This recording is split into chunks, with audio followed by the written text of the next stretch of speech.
உங்களுக்கு ஒன்று தெரியுமா, இங்கே ஃப்ரீ ஹெல்த் கேர் உண்டு. வா, அப்படியா, வேற லெவல். ஸோ சிக்லானா நீங்கள் ஜஸ்ட் டாக்டருக்கு கால் பண்ணி அப்பாயின்மெண்ட் போட்டுக்குவோம். ஸோ அப்பாயின்மெண்ட்லாம் போட்டிங்கன்னா சேம் டே கிடச்சிருமா? ஒரு 2 வாரத்துக்குள்ளே கண்டிப்பாக கிடச்சிரும். ஓ ஓகே.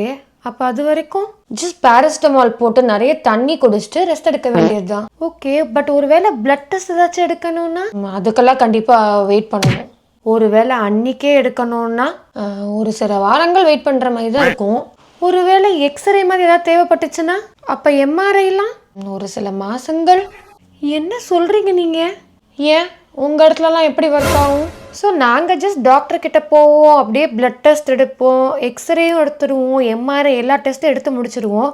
ரிசல்ட்டும் பார்த்தீங்கன்னா 2 to 3 ஹவர்ஸ்க்கே வந்துடும். அப்புறம் ரிசல்ட்ஸ் எல்லாத்தையும் எடுத்துகிட்டு போய் டாக்டர் திருப்பி அன்றைக்கே பார்த்துடலாம். நம்ம ஒருவேளை அதுக்கும் மேலே ஏதாவது ப்ரொசீஜர்லாம் தேவைப்பட்டுச்சுன்னா நெக்ஸ்ட் 24 to 48 ஹவர்ஸ்லேயே அதுவுமே ஸ்கெடியூல் பண்ணிக்கலாம். என்ன? பட் இங்கே தான் ஃப்ரீ ஹெல்த் கேர். ஆமாம் ஆமாம்.